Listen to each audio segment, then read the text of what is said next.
Hello everyone. Today I'll be talking about why confidence is key. Wait, actually I'm going to talk about being on a sports team. Or maybe about what we can do to stop climate change? Yet again, I can't decide what to do. Wait, maybe this should be my topic. Indecision. This is exactly what went through my head while trying to decide what I would be presenting in front of you today. Let me tell you, this is the sort of thing that goes through my brain every single day, and I'm not alone.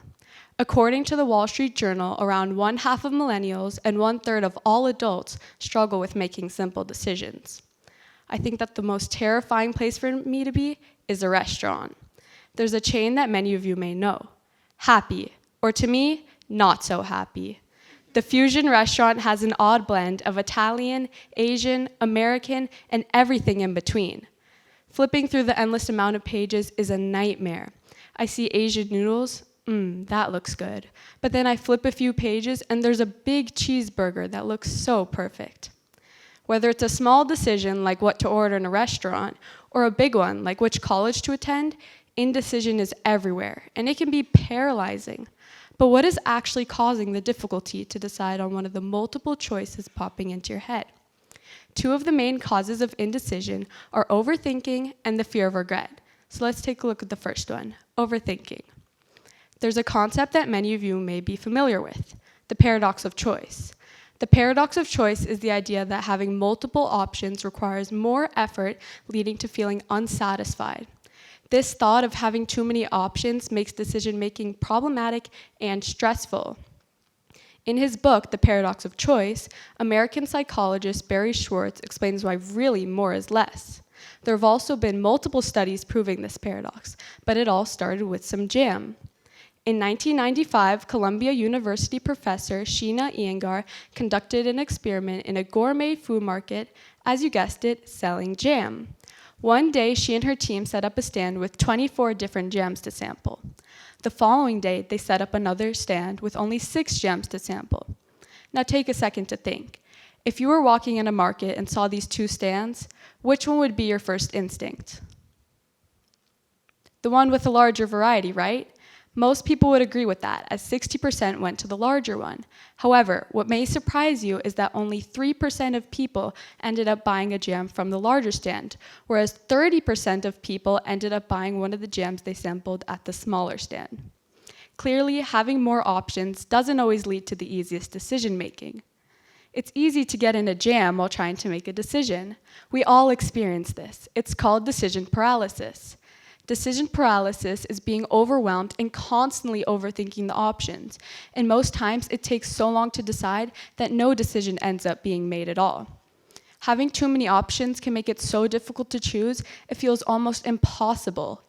Additionally, even if the options aren't too many, having to make decisions too often can lead to decision fatigue, the phenomenon where repeated decision making starts to feel more and more overwhelming, irritating, and exhausting.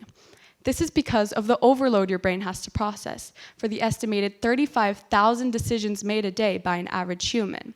I mean, think about it. In the first hour after you wake up, you have to decide which shoes and jacket to wear, whether you want cereal or eggs for breakfast, if you need your math notebook for the day, and so much more. Now repeat this pattern for the next several hours, and think about that feeling when you get home. Finally, a break to relax. But wait! Now it's time to decide what to eat for dinner. Come on, it never stops. Which should be an extremely simple decision, feels like a life or death situation. The second key factor that leads to indecision is the fear of regret. Many people are scared that they'll make the wrong decision, which leads to either procrastinating or not choosing anything at all. I would end up thinking to myself, what if the other option was better? Even if we chose the Asian noodles, we can't help but think what we missed out on with the big cheeseburger. It can sometimes feel like no matter which choice you make, there's still something to lose or miss out on. But this is just your overthinking talking. Overthinking gets you caught in a world of overanalyzing, being unsure, and constantly having thoughts of regret. So much so that it stops you from just making the decision and enjoying it. Remember, not making a decision is also a decision. So what can we do to stop being so indecisive and take action instead? A great way to start is to have a clear view of your priorities and goals. Understanding what you're trying to accomplish will help cut down time and procrastination. Something else that really helps people is to physically write out their thoughts, like a list of pros and cons, or ranking the different options. This helps to further narrow them down. To cut down decision fatigue specifically, there are a few strong coping strategies. Starting with making sure you're not leaving bigger decisions for later in the day. Instead, try to work through them in the morning when you have more brain power.